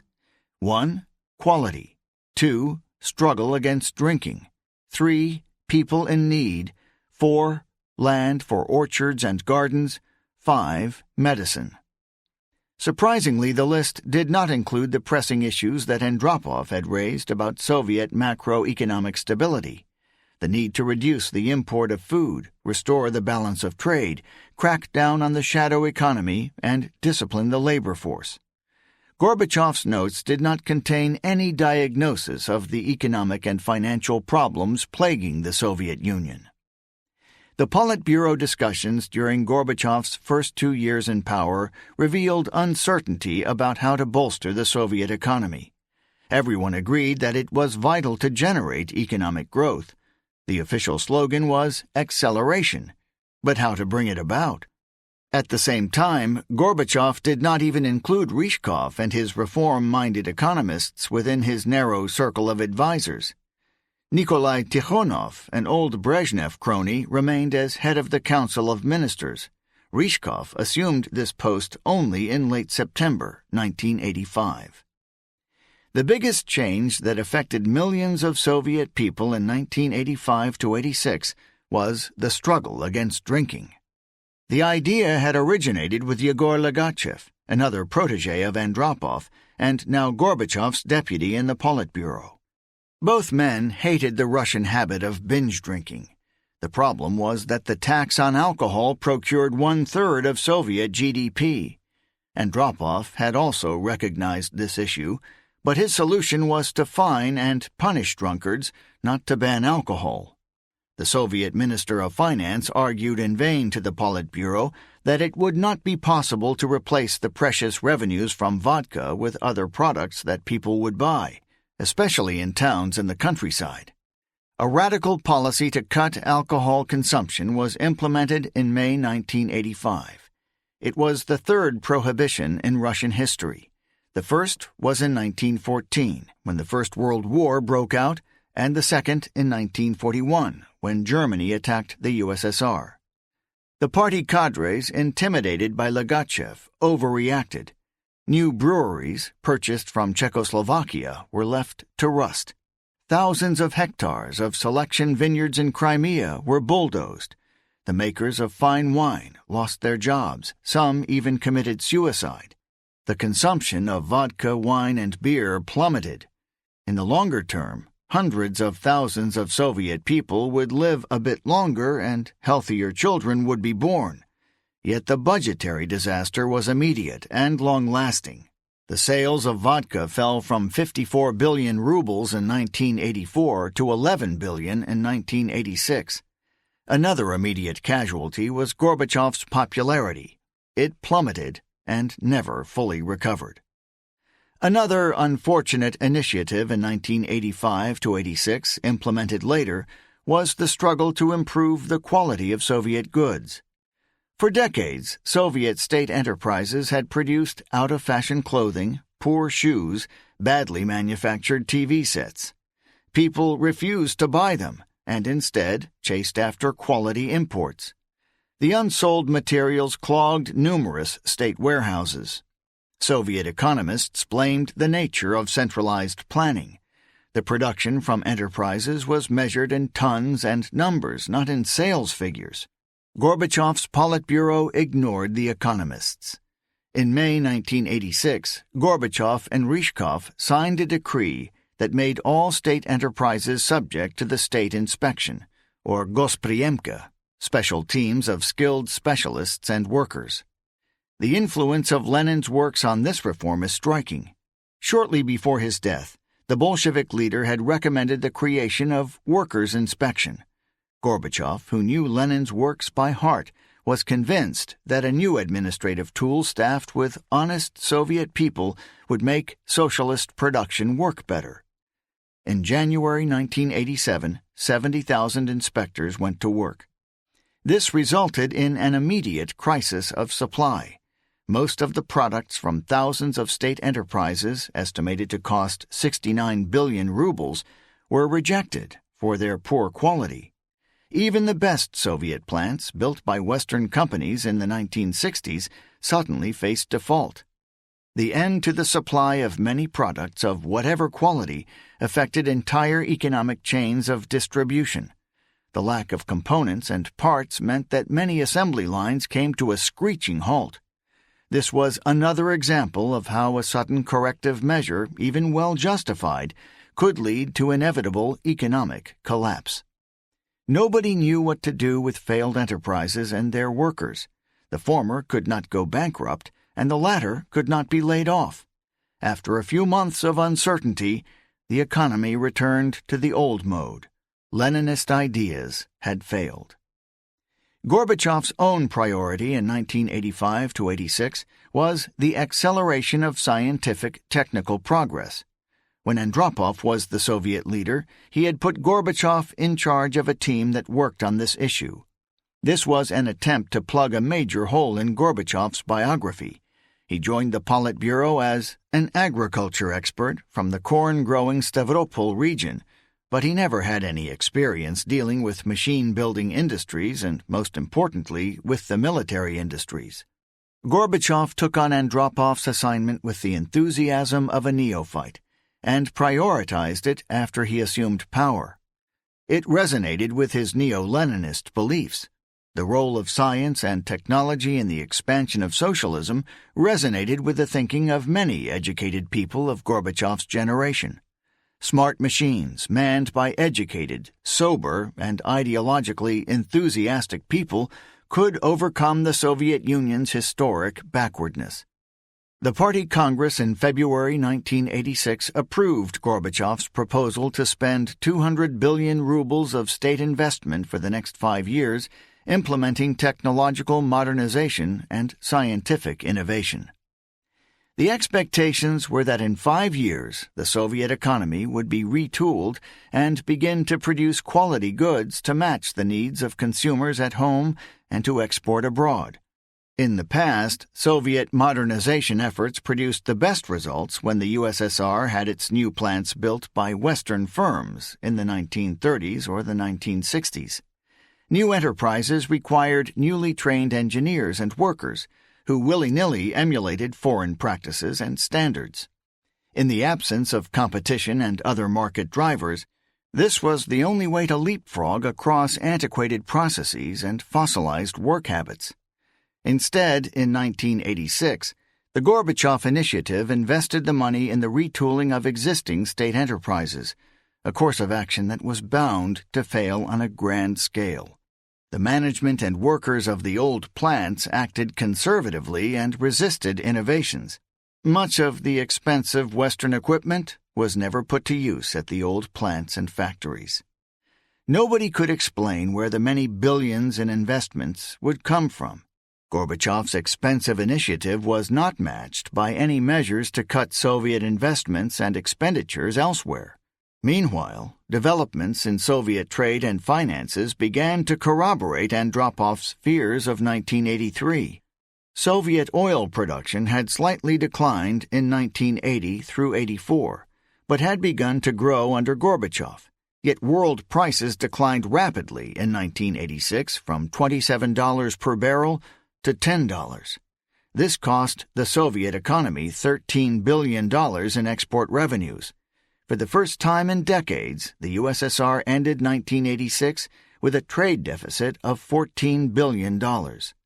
Soviet debt to Western banks in hard currency rose from $27.2 billion in 1985 to $39.4 billion in 1986. That was a bigger debt than Poland had in 1981, and it was an indicator of even worse things to come. Whatever calculations Gorbachev, Ryzhkov, and Soviet economists had made for the long term, the catastrophe at the Chernobyl nuclear plant wrecked everything. The explosion of one of its 4 reactors on 26 April 1986 in the northern part of Ukraine, not far from Kiev, took Soviet technicians, scientists, and bureaucrats completely by surprise. The flight of hundreds of thousands of people from Kiev and mass panic elsewhere was reminiscent of scenes from World War II. During the first month after the accident, the military, engineers, doctors, miners, and scientists risked their lives in an unprecedented operation to plug the source of radiation, evacuate 100,000 people from the nearby city, organize a 30-kilometer perimeter around the plant, remove the contaminated soil, secure rivers from radiation, take care of hundreds of thousands of children, provide necessary medicine, and more. The cost of the Chernobyl disaster to the Soviet budget during the first month alone was 3 billion rubles. In early 1989, Ryzhkov estimated the cost to be about 8 billion rubles. He recalled, "Chernobyl dealt a sudden and devastating blow to our convalescent economy." Raisa Gorbacheva, an atheist but a superstitious woman, considered Chernobyl a very bad omen. Millions thought the same. Gorbachev's authority was badly tarnished. People surmised that the stained leader, they meant the birthmark on his forehead, brought misfortune. Aside from this nonsense, Gorbachev tarnished his authority again by not informing the people of the scale of the disaster until 14 May, when he finally made a televised address to the stunned country. And throughout the crisis, the top troubleshooter and real hero was Ryzhkov, who spearheaded the massive efforts to tame the nuclear monster. The Prime Minister flew to Kiev and then to Chernobyl to inspect the calamity for himself. Gorbachev went to Chernobyl in the company of Raisa only in February 1989, after the reactor had been covered by the concrete sarcophagus. Gorbachev's insecurity about the nuclear accident came through with a vengeance. In June to July 1986, he scapegoated the Soviet atomic industry and its aged leaders Anatoly Alexandrov and Yefim Slavsky. Those men, then in their 80s, were the supreme Brahmins of the Soviet defense establishment, the builders of the Soviet nuclear superpower and the atomic energy complex. In Gorbachev's harsh words, they embodied the worst qualities of the old elites. The atomic establishment, Gorbachev argued, is dominated by servility, bootlicking, cliquishness, and persecution of those who think differently by putting on a good show by personal connections and clans. We are about to put an end to all this. This was an unfair and inaccurate assessment. The Soviet nuclear science industry was one of the few that could demonstrate world-class achievements. This reaction to Chernobyl was typical of Gorbachev and was repeated in the years to come. The Soviet leader no doubt was angry, but he also reenacted Lenin. He used the crisis to jump to sweeping conclusions. The entire old system was deeply sick and contaminated. The crisis demanded another revolution. His main message was that the USSR was a country on the brink. During the previous 15 years, the state and the people had lived beyond their means and learned awful habits. Either the party should pull them out of this morass rapidly, or the country would sink back into the swamp with lethal consequences. In September, speaking about the heroic efforts of tens of thousands of military and civilian rescuers at Chernobyl, Gorbachev said, "A Russian needs a mission impossible so that he would send everything to hell and do what is needed. A new Chernobyl should happen every day to make him wake up and move forward." William Taubman wrote that during 1986, Gorbachev underwent the dual process of convincing himself and trying to convince his Kremlin colleagues that their initial strategy or lack of strategy had failed. Gorbachev's rhetoric, however, pointed to different conclusions. Instead of taking stock of failures, the Soviet leader wanted his Politburo and government colleagues to abandon caution and plunge headlong into the troubled sea of radical reforms without a roadmap. After all, he argued, this was what Lenin had done as part of the normal revolutionary process. Huge costs and failures were part of the deal. The main thing is not to retreat, Gorbachev said on 30 October 1986, no matter how hard, difficult, painful it would be. There is no other way. During 1986, Gorbachev concluded that the party apparatus was incapable of being the main instrument to pull the USSR from the swamp of stagnation. After Lenin, Trotsky, and countless party reformers, Gorbachev began to speak about the bureaucratization of the party apparatus on all levels and in every district as being a major obstacle to his revolution. Shakhnazarov had told Andropov the same thing in the 1960s, and this was what Yakovlev preached. Gorbachev also took up another neo-Leninist slogan, "Bureaucracy cannot do anything. If we really want to develop democratic processes, the Soviets are the keystone." In September 1986, Gorbachev told the Politburo, "When you read Lenin, you see how much he spoke trying to explain the NEP. If we lived in a democracy, people would do anything." One war veteran wrote to me, "You are the first after Lenin to call for democracy." Gorbachev implied that there was more support for reforms among common people than in the party apparatus. The head of the KGB, Viktor Chebrikov, objected. "I am ready to take an oath on my party membership card that the KGB harbors no opposition or doubts with regard to new policy." The party and state apparatus, while not revolutionary-minded enough, remained loyal and ready to follow its leader into uncharted waters. Misguided reforms. In early 1987, Gorbachev urged Ryzhkov and his economists to produce a radical comprehensive reform of the Soviet economy. Its essence was twofold. First, the resolution of a myriad of intractable economic problems had to be transferred from the hierarchical, conservative, ossified bureaucracy to the grassroots, to state enterprises and working collectives. Second, the party had to be turned into a Leninist engine of revolutionary change. The Politburo discussed the proposals and consented. Even such stalwarts as Andrei Gromyko did not object. The key reform was the Law on Socialist Enterprises. This document was the consummate product of the reformist cohort of Soviet economists who sought to combine socialism with a state-regulated market. Ryzhkov and his team of economists went back to the debates of the 1960s and formulated the policy of 3 S's: self-accounting, self-financing, and self-governance. What did it mean in practice? The state would yield ownership to each enterprise, to its management and workers' collective. They would then be responsible for the enterprise's assets. They could take credits from state banks and decide how to spend this money. Enterprises would have to deliver to the state a set amount of goods according to a contract and the central plan of economic development. After this, they could work for profit and keep a part of this profit for themselves. Most importantly, the new law meant that the regional and local party authorities would refrain from economic interference. Ryzhkov, who promoted this law enthusiastically, expressed the view of many Red directors from the Soviet managerial class. They wanted the party apparatus to be removed from their business. This was a radical transformation.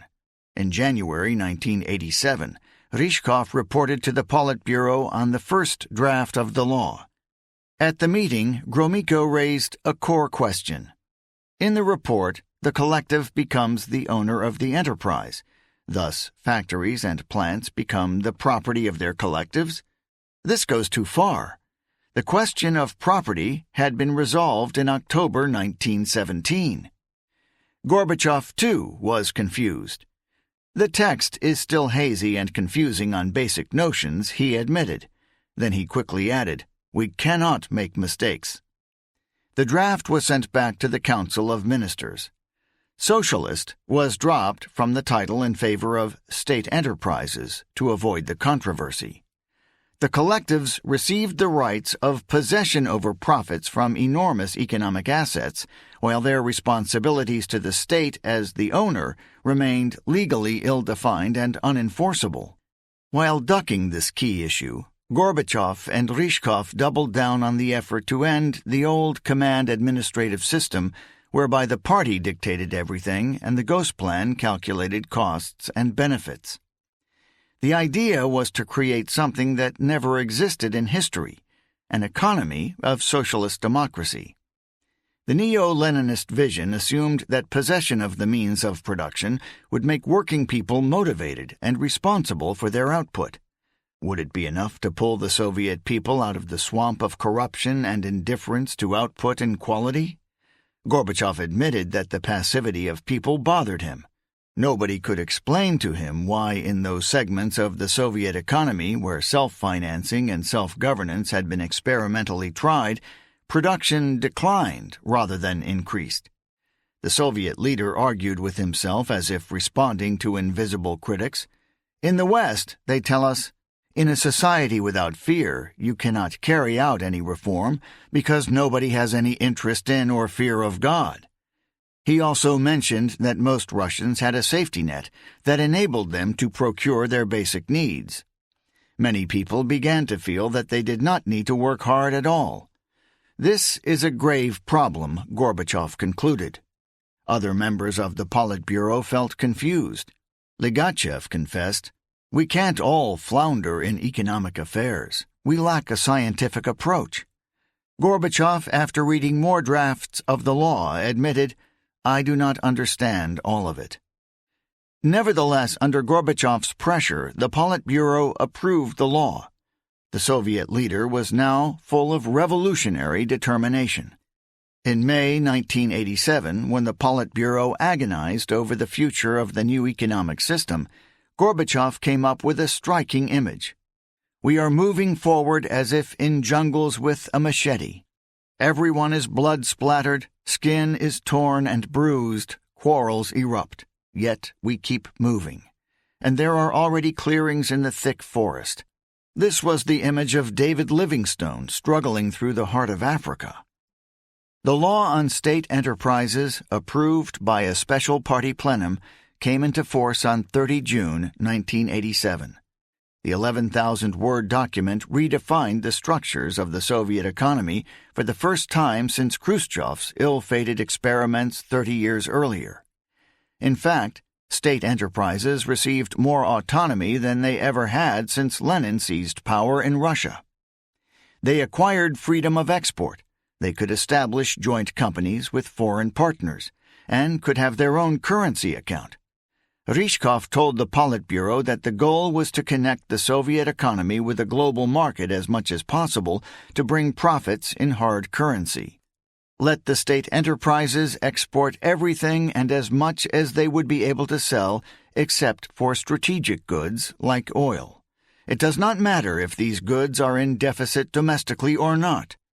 Gorbachev pushed for even more decentralization than Ryzhkov. He now viewed the technocracy of the ministries as an obstacle to the initiatives from below, and he wanted to bypass a trial phase for the law. It should be implemented immediately and across the board. In the past, he believed, the forces of conservatism had blocked similar reforms because they were piecemeal. At the Politburo, he quoted Lenin, but also Sergei Witte, a reformist prime minister in the Tsarist government. Reforms, in order to succeed, must be deep and swift. Turning to the drafters of the law, the General Secretary said, "We must keep bombing the old system from all directions." The law was enacted in January 1988. Its results, however, were opposite to what the reformers expected. The law undermined the old stabilizing and controlling mechanisms of the Soviet economy, above all the role of the party. For many decades, the party had exercised a controlling role in every major economic unit in the USSR. The enterprise leaders were members of the party and its nomenklatura. From now on, the head of an enterprise was to be elected by a collective of workers and employees. He could no longer be fired from above. At the same time, the reform did not generate a true liberalization and revival of the economy. An economist from Stanford University, Mikhail Bernstam, a Soviet emigre, explained later that the law was decentralization and the erroneous one. The enterprise's collectives, represented by directors and trade union leaders, accumulated big profits but were not motivated to invest them in new equipment to increase efficiency and quality of their production. Rather, they sought ways to pocket those profits to maximize wages and salaries. They also stopped producing cheap consumer goods, which the vast majority of Soviet consumers wanted, and focused instead on the production of more expensive items. In just a couple of years, Gorbachev and Ryzhkov would become lost in the jungles of the Soviet economy with no exit in sight. Gorbachev's reforms also began to endanger the financial stability on which the economic and political unity of the Soviet Union rested. Gorbachev knew little about the Soviet budget, revenues, and financial mechanisms. When in 1983 he asked Andropov to have a look at the state budget, he received a firm no. Meanwhile, the Soviet financial system was not an easy matter for a novice to grasp. It had no analogues in the world and was born of necessity, the product of wars, total mobilization, and absolute political dictatorship. In the Soviet Union, there were two kinds of money in circulation. One currency was virtual and was called biznal, which means cashless. It was a completely virtual accounting system between the state and state enterprises. All investments, credits, and other big transactions in the Soviet economy were paid by biznal. This money resembled issue bills and letters of credit in a market economy, yet the Soviet biznal was never meant to be cashed. The second kind of money was in nal, or cash, banknotes and coins issued by the state bank. They were used to pay salaries and wages to Soviet people, to pay in state stores and for goods and services of the shadow economy and on the black market.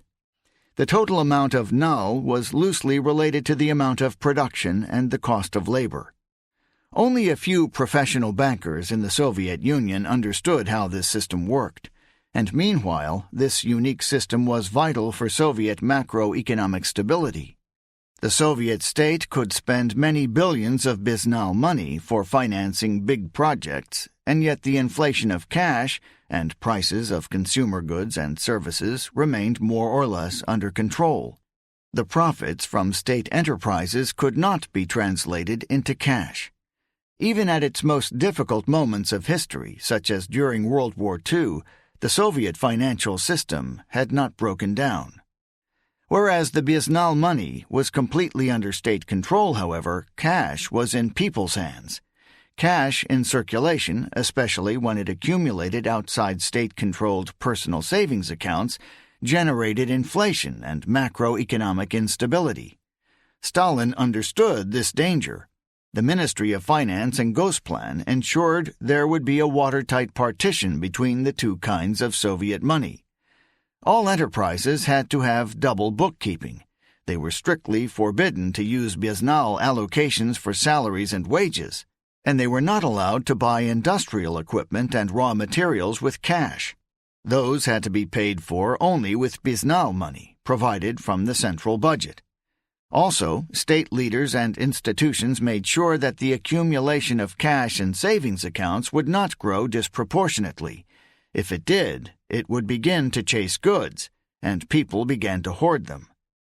In 1947 and in 1961, the Soviet state had to carry out secretly prepared monetary reforms to reduce the volume of money in circulation.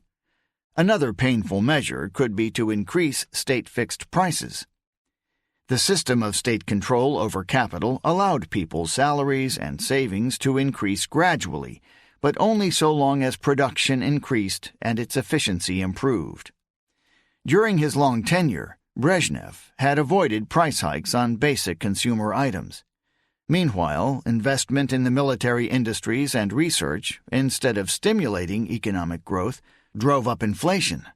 Subsidies to ineffective Soviet agriculture, the losses in agriculture, and the unsold poor-quality goods proved more costly than military expenditures. In a sprawling shadow economy, illegal entrepreneurs accumulated billions of rubles. Oil revenues covered state deficits, yet contributed to hidden inflation as well.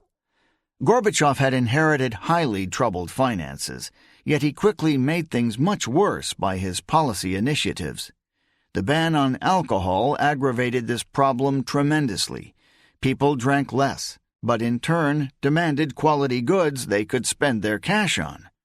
In early 1987, Ryzhkov warned his Politburo colleagues that without price reform, the economy would not improve. There were two options available to the Soviet leadership: raise fixed prices to a realistic level by government action or prepare for their targeted deregulation. Gorbachev, however, appeared to be evasive. The Soviet leader remembered how Khrushchev had undermined his authority in 1962 by raising prices. This triggered worker strikes and even a mutiny. In October 1986, Gorbachev said at the Politburo, "People still have not received any benefits from perestroika. If we raise prices, we will discredit perestroika." Valentin Pavlov, head of the State Committee for Prices at the time, later recalled it was a missed opportunity. Gorbachev could have raised wholesale prices in Biznal, yet maintain consumer prices at the lower level and soak up the money overhang by 40 billion rubles. In the end, economic reforms began with the hopelessly distorted system of prices inherited from Brezhnev's time. The law on state enterprises initiated bank reform. Since the 1960s, Soviet reform-minded economists had been arguing that state enterprises should get money for development from state-controlled commercial banks. The enterprises would make a profit and pay back to the banks with interest. The scheme could replace the turnover tax as the main income for the state budget. In 1985, a group of Soviet bankers adopted this idea. They traveled to Italy and West Germany, India and Communist Hungary and Yugoslavia. In China, they studied the financing of free economic zones. In Japan, they looked at targeted investments and state-planned credits that redirected and modernized the economy. In June 1986, they presented their proposals to Ryzhkov. The state bank, they wrote, would remain the monetary regulator. One needed, however, big, specialized investment banks that would credit large industrial conglomerates. Smaller, innovative banks under their control would credit small enterprises in consumer-oriented sectors. Mikhail Zotov, the man behind the initiative, was not a market liberal. He began his banking career under Stalin. In our view, he remembered, the time came to make banks active and immediate actors, the agents of the economy. Ryzhkov supported the proposal. In July 1987, the Politburo allowed the establishment of 4 specialized banks with crediting functions. In May 1988, an even bigger change in the economic and financial system occurred. Ryzhkov's experts prepared, and the Politburo enacted, the law on cooperatives. Cooperatives had been touted in Lenin's times as the road to socialism, but were largely defunct by the 1980s. All entrepreneurial energy gravitated to the shadow economy. Ryzhkov wanted to make cooperatives legal again and put them under state control. Gorbachev liked the idea. In China, he told the Politburo, cooperatives managed to feed 1 billion people in just a few years. He hoped they would do the same in the Soviet Union. The law on cooperatives, however, placed cooperatives and state enterprises under the same roof. The first could purchase from the latter could set up the former. The new law also allowed both cooperatives and state enterprises to create commercial banks, using their surplus money for the purpose of crediting others. In 1987, Soviet bankers proposed tighter control over the total amount and circulation of both NAL and Biesnal money. Instead, Ryzhkov and his experts opened visible loopholes in the partition between the two types of currency circulating in the financial system. Nobody in the Soviet government at the time understood the dire consequences of this for monetary affairs. The transactions that had been prohibited for decades were now legally sanctioned for cooperatives and commercial banks. People who began to launch cooperatives in 1988 immediately grasped new opportunities. 7 months after the law had come into force, 41 commercial banks were registered. 1 year later, the number of commercial banks in the Soviet Union would grow to 225. These banks created a major unregulated hole in the Soviet financial system. Zubok wrote at the end of the 1990s, "What happened?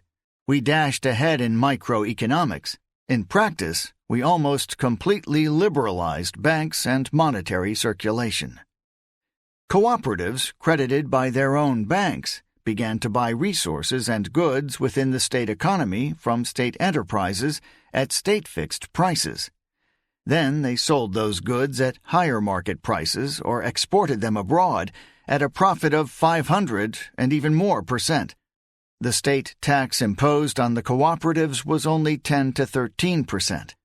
The commercial bankers created another profitable scheme. They would take help from state enterprises to transform their Biesnal assets into cash. The trickle turned into a torrent, inflating the monetary mass in people's pockets. By the end of 1989, neither the Politburo nor the State Bank would be in a position to control this flood. Socialist democracy. Where did Gorbachev get the idea to democratize the Soviet Union? For Western listeners, especially Americans, a course towards democracy and freedom was natural and positive. The General Secretary of the Communist Party, however, was not a liberal, and yet he decided to carry out far-reaching political liberalization simultaneously with radical economic reforms. Even 30 years later, William Taubman could not conceal his amazement. What possessed him to think he could overcome Russian political, economic, and social patterns dating back centuries in a few short years? Tsarist authoritarianism morphing into Soviet totalitarianism, minimal experience with civic activity, including compromise and consensus, no tradition of democratic self-organization, no real rule of law. Gorbachev had grown up in a society where liberties were secretly coveted by an idealistic and educated minority. For almost 2 centuries, the intelligentsia had daydreamed about a constitution and people's rights. The Bolsheviks and then Stalin made a travesty out of those dreams, yet they could neither fully suppress nor ignore them. Stalin's Constitution of 1936 solemnly guaranteed socialist democracy and freedoms of speech, conscience, and other civil rights. In 1948, the Soviet Union signed the UN Universal Declaration of Human Rights. In August 1975, Brezhnev signed the Helsinki Final Act. In 1977, parts of this act were included in the amended Soviet Constitution. Nobody in the Soviet Union ever thought that soon it would be taken seriously. Indeed, such a thought could put a person into a mental asylum or make one a subject of interest to the KGB. Still, the notion of socialist democracy was not dead. It permeated mass consciousness as an ideal to be realized in the future. A group of young intellectuals who published a Samistat journal in the early 1980s in Moscow concluded that socialist democracy, not liberal democracy, was the only slogan that could be understood by the majority of the Soviet population. Then came Gorbachev. His connections with the intelligentsia made him share their dreams of political liberalization. Gorbachev's personal discovery of the need for social democracy must have been nurtured in his conversations with his Czech friend Zdeněk Milinas, a reform-minded communist who became an active participant in the Prague Spring of 1968. That was an era of socialist romanticism, when Andrei Sakharov, a nuclear physicist and soon to be a human rights defender, had famously proclaimed a link between economic progress, humanism, and intellectual freedom. It was natural for Gorbachev to accept what Andropov had totally rejected. Soviet people should have more say in their country's affairs. Without socialist democracy, people would remain alienated from the economy, continue to behave like lazy serfs, and economic modernization would be impossible. Yakovlev's memo of 1985 continued to be on his mind. Raisa probably reinforced her husband's aspirations to become an emancipator of Soviet society. She and Gorbachev shared a passion for big ideas and liked to discuss them during their long strolls and when on vacation. In August 1987, Gorbachev devoted his entire summer vacation to theorizing. At a dacha in Crimea, where Brezhnev and his Politburo cronies had played dominoes, drank, and exchanged old jokes, Gorbachev read Lenin and, for the first time, young Marx, his 1844 economic and philosophical manuscripts. The latter had been the most influential text from the late 1950s, discovered by left intellectuals in the West and discreetly studied in the 1960s by Soviet social scientists who dreamed of de-Stalinization. From Crimea, Gorbachev also corresponded and talked with academics from the leading Moscow think tanks. The formal excuse was a contract with American publishers to write a book about perestroika. Instead of delegating this task to ghostwriters, Gorbachev plunged himself into writing and editing, a process that he enjoyed. He dictated the whole draft several times to Anatoly Chernyayev, who by that time had become his most trusted aide. Gorbachev even extended his vacation by 1 week. The title of the book was Perestroika, New Thinking for Our Country and the World. Gorbachev wanted to link his revolution to world affairs just like Lenin had done 7 decades before. The General Secretary also immersed himself in reading books and documents about the origins of Stalinism. The coming of the 70th anniversary of the Bolshevik Revolution in November 1987 focused his mind. In July, before going on vacation to Crimea, Gorbachev asked his Politburo colleagues to read the materials on Stalin's crimes prepared on Khrushchev's order in 1961-62, but never released. Gorbachev, who had spent 2 decades in the province of Stavropol in the nomenklatura straitjacket, came to power holding the views of history that were popular in the 1960s.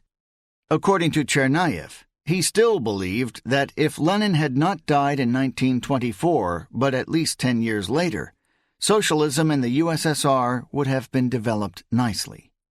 Now, in 1987, he had access to all the information he wanted and attacked the historical turf with the fresh energy of a neophyte. He sought answers to the questions that troubled him.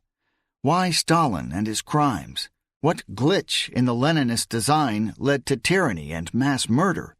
How to avoid similar tragedies in the future? Those questions had been asked 20 years earlier by idealist, Marxist-minded intellectuals of Gorbachev's generation. The books he read proved to be ideological dynamite. Gorbachev was deeply impressed by them. He started sharing his ideas with a narrow circle of colleagues. He wanted to change the whole system, from economy to mentality. Chernayev recorded his words, "I would go far, very far." His biggest discovery was theoretical. More socialism means more democracy. Instead of making speeches about Stalin's crimes, as Khrushchev had done, Gorbachev decided to dismantle the system of governance Stalin had built. With this goal in mind, he convened a special party conference for June 1988 to implement his policies. The last such conference was convened by Stalin in February 1941 to discuss preparations for inevitable war. Gorbachev had a similar urgency. As with his speech to the Party Congress in 1987, he turned to a group of close advisers. They included Yakovlev, an expert on socialist democracy, Georgy Shakhnazarov, Chernayev, the economists Vadim Medvedev and Stepan Sitaryan. The circle also included two old friends of Mikhail and Raisa from university days, the lawyer Anatoly Lukyanov and the philosopher Ivan Frolov. Valery Boldin, a former journalist and personal aide of both Gorbachevs, was in charge of logistics and communication. The working group commissioned dozens of memos from academic think tanks in Moscow. The moment for which the Soviet liberal-minded intelligentsia had been waiting for decades had finally arrived. The work on political reforms began in early 1988 and continued through the whole year. Gorbachev, it turned out, had a concept of constitutional reforms in his mind even before the preparatory work began. Constitutional and legal issues were the areas where the Soviet leader felt strong, in contrast to economics and finances. His goal, Medvedev remembers, was to turn the Soviets into permanently governing bodies. The Soviets were revolutionary councils or assemblies of workers, peasants, and soldiers in whose name Lenin had seized power in Russia in 1917. Gorbachev's concept was breathtaking in its ambition: to return Russian socialism to square one and reroute the great experiment in the direction of democracy. The starting point of political reforms would be a convocation, after national competitive elections, of a 2,250-member Congress of People's Deputies, an institution without parallels anywhere in the world. This Congress would represent all national republics and ethnic autonomies of the Soviet Union, all groups of its population, and all of its major public institutions. The Congress would have supreme power to change the Constitution, to appoint a government, and to select a permanent law-making assembly, the Supreme Soviet. The first Bolshevik constitution approved by Lenin had a similar representation. A similar constitutional overhaul of political structures would be replicated on every level: Republican, regional, and local. Gorbachev kept his colleagues in the Politburo out of the loop on his political reforms until the last moment, with the sole exception of Yakovlev. He was fully aware that the new constitutional order would put an end to the absolute power of the Politburo and the party apparatus. In Gorbachev's entourage, some believed the system was cumbersome and ultimately unmanageable. Yakovlev and Chernayev favored a strong presidential system. Medvedev advocated a parliamentary system where a majority party forms the government and the party head becomes the state leader. Gorbachev, who already had strong executive power thanks to the party dictatorship, did not consider strengthening it still further, and he refused to recreate strong executive components of the early Bolshevik governments. He only wanted to become chairman of the reformed Supreme Soviet.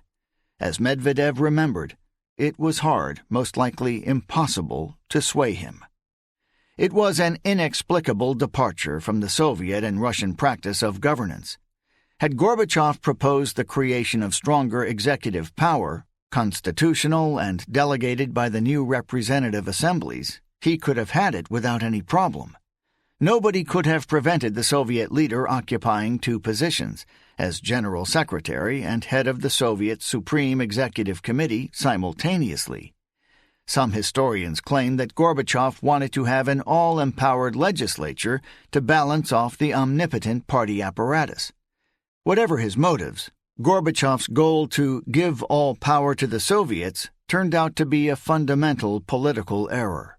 Placing a super-parliament at the top of the political system during a period of fundamental reforms was risky and impractical. The Soviets, which had for decades only rubber-stamped the Politburo decisions, suddenly assumed both legislative and executive responsibilities, more than those institutions could possibly bear. Gorbachev also did not account for the pent-up populist energy that his political reforms would release. Ryzhkov later commented that Gorbachevian reform took him and other Politburo members by surprise. Without any experience of representative politics, they could not possibly anticipate what would be the consequences of such political reforms. When they did, it was too late. The two-tier Soviet system of representation would make the Soviet Union ungovernable. And after the Soviet collapse, the same system would place Russia on the brink of collapse. Only the violent abolition of the Gorbachevian system of Soviets by Boris Yeltsin in October 1993 would stabilize the constitutional order. The preparations for political reforms revealed new facets of Gorbachev's personality and conduct.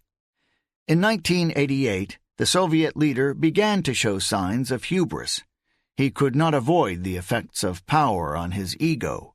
He was already in the limelight of the world's media, especially during frequent trips abroad, where he would meet Ronald Reagan, Margaret Thatcher, François Mitterrand, and other leaders. Gorbachev felt intellectually and politically superior to all his Kremlin colleagues. He told Chernayev that they were philosophically impoverished and lacking in culture. Even the hard-working Ryzhkov displeased him with his constant complaints and growing despondency regarding economic developments. At the Politburo, where the General Secretary presided, the nature of the discussions changed. He really needed advice, the opinion of others, recalled the Politburo member Vitaly Vorotnikov, yet only to the extent it allowed him to make others follow his position and his idea. Gorbachev had another peculiar trait. He often did not finish his arguments with a specific choice of action. This created an appearance of consensus-seeking, but also left room for later denial if there was too much dissent. Gorbachev was permanently ready to dodge, to balance, to make a decision according to a situation. He was proud of this quality. Lenin also called himself opportunistic, he told Chernayev in August 1988, in order to save the revolution. Gorbachev's hubris helped him steer an improbably radical set of political and economic reforms through a Politburo that was decidedly skeptical and party elites who were increasingly concerned. The key political moment for Gorbachev's grand design was the Special Party Conference in late June 1988. Some 4,500 delegates gathered in the Kremlin. Gorbachev needed their approval for his radical course of action, and he was remarkably successful. The conference, televised in full for the whole country to see, adopted the resolution on the democratization of Soviet society and the reform of the political system. The conference also voted to make changes to the Soviet constitution regarding the formation of a new political system by the fall of 1989. The new system would be implemented before the term of the old rubber-stamping Supreme Soviet was due to expire. Gorbachev felt, however, that the majority of delegates at the conference would not give him a blanket approval for all his reforms. He was right. Most wanted some change, but they simply could not imagine that their general secretary would move to dismantle the entire political system. At the very end of the conference, after 4 days of reports and speeches, almost as an afterthought, Gorbachev put to the vote a motion to delegate to the Politburo the task of reorganizing the party apparatus before the end of the year. The motion was approved and gave Gorbachev the mandate he wanted. In Gorbachev's later estimate, this was the start of genuine perestroika. Eduard Shevardnadze, a decade later, would define Gorbachev's strategy as follows. He used Stalin's power to dismantle the Stalinist system. After the conference, Gorbachev embarked on a long vacation in Crimea, where a new luxurious villa had been finished for him near Foros. His aide, Chernayev, who accompanied him, was shocked by the opulence of the villa that did not chime with the image of a selfless Leninist reformer. Why does he need it? Chernayev also noticed that Gorbachev had changed since the previous summer. Still spontaneous, he nonetheless preferred to pontificate and was cross when contradicted. As in the previous year, Gorbachev spent his vacation doing theoretical and historical research. He continued to pore over Bolshevik debates following Lenin's death. He began to dictate to Chernayev a brochure on the evolution of notions of socialism from Marx to their own time. He noted that as one moved from the past to the present, clarity of thinking had disappeared. Brains become so confused these days, Chernayev commented, that nobody knows any longer where socialism exists and where it does not, and what it is in general. Gorbachev did not want to admit it, but from now on, his neo-Leninism ceased to provide him with guidance for his actions. Some scholars have speculated that in 1988, the General Secretary feared an internal party coup to oust him. The conspiracy against Khrushchev in October 1964 emerged when he was vacationing at a Black Sea resort in Pitsunda. However, William Taubman has dismissed the speculation about a coup against Gorbachev, concluding that he did not fear such a conspiracy. The Soviet leader saw the party as merely convalescing from its bureaucratic stupor and returning to its factional struggles similar to the Bolshevik infighting back in the 1920s. On the left, in Gorbachev's view, stood Boris Yeltsin, whom Gorbachev had brought into the Politburo and appointed to head a reorganization of the party in Moscow in December 1985. A candidate member of the Politburo and former party head of the Sverdlovsk region, Yeltsin was Gorbachev's political twin. Born in the village of Budka Sverdlovsk in the Urals in 1931 to a peasant family which had suffered from Stalin's collectivization, Yeltsin had made his career in the provinces, with a larger-than-life ego and a remarkable memory for facts and names. Yeltsin was a good family man, just like Gorbachev. He also was a workhorse, free of corruption. In other ways, however, they were a study in contrasts. Yeltsin felt more comfortable among common people than intellectuals. He had never been spotted with a volume of Marx or Lenin in his hands. Yeltsin did not benefit from the university education and cultural polishing that Gorbachev had. His direct, working-class temperament differed from Gorbachev's suaveness and charm. Yeltsin owed his party career mostly to his management of giant industrial conglomerates in the Urals. He viewed Gorbachev as his inferior, not superior. He was poorly equipped to navigate the Byzantine corridors of the Old Square, the Communist Party headquarters in Moscow. Gorbachev had given Yeltsin a truly Herculean assignment: to cleanse the Augean stables of Moscow's corrupt individuals and institutions. This cleansing had already begun under Andropov, and Yeltsin continued it with great zeal. He fired corrupt officials, showed up with sudden inspections at stores, and found time to hear complaints from ordinary people. This garnered him populist fame among Muscovites. Yet the apparatchiks hated him for it and attempted to sabotage his activities. Naina, Yeltsin's wife, recalled that in Moscow she and her husband felt demoralized and ostracized. Yeltsin's left attack on perestroika began in October 1987 at the plenary meeting of the party Central Committee. A month before, in a state of stress, he had submitted a letter of resignation to Gorbachev. When his request was ignored, he addressed the plenary meeting. Gorbachev had chosen this occasion to deliver his first serious criticism of Stalin and map out his political views. Yeltsin inadvertently emerged as a spoiler of this historic occasion. Perestroika, he said, was drifting, and he blamed the party's apparatchiks, especially Lagachev, for this. The reaction was spontaneous and furious. One speaker after another denounced Yeltsin, after which he was ejected from the Politburo. Moscow was awash with rumors that Yeltsin had rebelled against the bosses and was a spokesman for the people. Then the maverick from the Urals surprised everyone again. He experienced a nervous breakdown and even injured himself with a pair of scissors.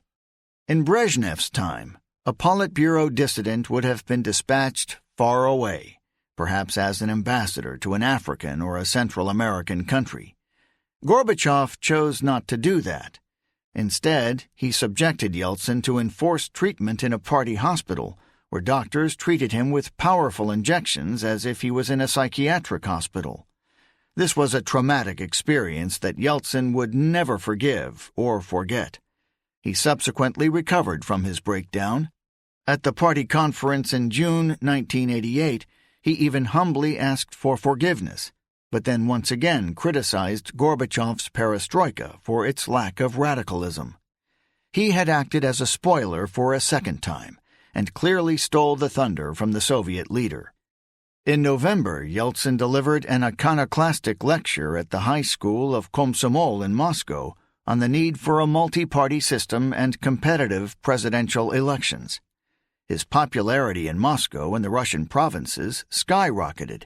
Shakhnazarov recalled that some in Gorbachev's entourage urged him to exile Yeltsin, but Gorbachev categorically refused. On the right from Gorbachev was Yegor Ligachev, the ascetic deputy head of the party secretariat. He represented the ethos and interests of the party provincial cadres and people from poorer and agrarian Russian regions. For Ryzhkov and his team, Ligachev was the epitome of party interference with their work. The Moscow intelligentsia demonized Ligachev as a neo-Stalinist and as a man who attempted to keep ideological censorship in place. Chernayev urged Gorbachev to remove Ligachev. "You are in the situation of Lenin now," he wrote, alluding to 1922, when Lenin had attempted to remove Stalin. This comparison was absurd. Ligachev was not a scheming Stalin, but a dogmatic and loyal party workhorse. And he was not a neo-Stalinist, but rather an advocate of the Andropov-style conservative reformism. Ligachev lost his position as second-in-charge at the Politburo in March 1988, 5 months after Yeltsin. A group of Russian nationalist journalists had sent Ligachev an essay, allegedly based on a letter from Nina Andreeva, professor of chemistry at Leningrad University. The essay, a crude resuscitation of Stalinist ideological campaigns, lashed out at revisionists in the Soviet media who were exploiting glasnost to blacken Soviet history. Ligachev approved of the article. It was published with the stamp of a party-approved directive to ideological cadres. This episode can be considered as probably the last chance to reroute Soviet reforms in the direction envisaged by Andropov. The Nina Andreeva affair alarmed the Moscow intelligentsia. The Western media speculated that perestroika was over. Gorbachev, however, had other plans. He viewed public discussion of the past and present as well as support of the intelligentsia as crucial factors for his future political reforms. With the support of Yakovlev, he easily put an end to the conservative revolt. Ligachev and his supporters in the Politburo were cut down to size, humiliated and subdued. Yakovlev replaced Ligachev as the top party ideologue in charge of the state media. From then on, glasnost progressed by leaps and bounds. The main threat to Gorbachev in the fall of 1988 was not the party elites. Instead, it came from a progressive failure of his economic reforms. The economic growth did not materialize, and disruptions to production lines and supply chains grew worse. Housing construction slowed down. Stores in most Soviet cities, even Moscow, were emptier than before, and the queues became longer. In early September 1988, during his stay in Crimea, Gorbachev went on an excursion to Sevastopol.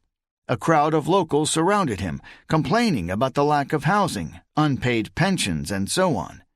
Gorbachev spent 3.5 hours with them. Finally, he exclaimed, "Who am I for you, the Tsar or Stalin?" He was clearly getting frustrated with Soviet people just as they were getting disheartened with him. He wanted them to elect their own representatives, solve their local problems, and get off his back. He also grew angry with local and regional party officials. "He is quite worried," wrote Chernayev in his diary. "The party apparatus realized that his days were numbered, and they switched off the engine of the administrative system." Perhaps the party officials had chosen to boycott perestroika to prove that all this is Gorbachev's crazy adventure. It was Gorbachev himself, in fact, who plotted a constitutional coup against his own party. During his vacation in Crimea, he single-handedly decided to overhaul and cut the central party apparatus, leaving behind only revolutionary adepts of perestroika to help him steer it in future. Between 800,000 and 900,000 party officials would be sacked within a year, the biggest purge of party cadres since Stalin, but this time a bloodless one. Chernayev was the first person to see the draft of his proposals and comment on it. After Gorbachev returned from Crimea, he outlined his proposals to other aides. 12 out of 20 departments of the Central Party apparatus, the political brain of the entire Soviet political-economic system, were to be disbanded. Most of them supervised various parts of the economy. On 8 September 1988, the quiescent Politburo approved Gorbachev's program. Ligachev argued that the party should continue to control the process of perestroika, yet he dared not criticize the General Secretary's pet project. Vitaly Vorotnikov asked who would be able to carry the burden of governance if the party relinquished it. Gorbachev dodged the question. He spent the next 2 weeks summoning the old members of the Central Committee to him in person, one after another, and convinced each one to accept an honorable retirement. After securing his political goals at the Politburo, Gorbachev traveled to the Krasnoyarsk region of central Siberia. He toured an enormous industrial area, the size of France and Spain combined, visiting plants that produced nickel, molybdenum, and platinum. The gigantic installations exhibited appalling inefficiency, everyday shortages of housing and food, and man-made environmental disasters. This trip confirmed Gorbachev's belief that the core problem lay in the party's management of the economy. At a meeting in Norilsk with workers at the largest nickel-producing plant in the world, he urged them to elect leaders that they liked and trusted. One worker, he said, had sent him a letter urging him to open fire on the headquarters. This was a slogan of Mao Zedong during the Cultural Revolution. Suddenly the audience roared enthusiastically, "That's right." Gorbachev, taken aback by the mood of the crowd, explained that it would be disastrous to repeat China's experience. He returned to Moscow convinced that political reform was overdue. Only a frank discussion with the Congress of the problems facing the Soviet Union would help to redirect the huge levels of popular discontent into constructive channels. On 30 September, after just half an hour of discussion, the party plenum approved all his political reforms without even a shadow of dissent. The delegates, after some debates, sanctioned Gorbachev's right to become chairman of the future Supreme Soviet while remaining head of the party. The party elite rubber-stamped the most radical shift of power since the time of Stalin. Gorbachev's radical reforms of 1987-88 originated from the failures of previous reforms, the frustration of the people of the 60s with the party-state bureaucracy, and from the ideological dreams of a few high-minded party apparatchiks. Yet Gorbachev made a historic miscalculation. At the end of 1988, he moved to dismantle the party apparatus as the only tool that could possibly keep reforms and the entire country under control. His diagnosis was incorrect. The party bureaucracy, which he identified as the main obstacle to modernization and revitalization of the Soviet socialist project, preferred conservative and gradual reform, yet remained a tool in the hands of the top leadership. The misguided decentralization, together with other errors, threw a monkey wrench into the economy and finances. Moreover, socialist democracy, just as Andropov had warned, was a highly dangerous enterprise. Gorbachevian perestroika, the way it was conceived, could not succeed. Instead, it exposed the Soviet Union to the demons of economic chaos, political populism, nationalism, and more.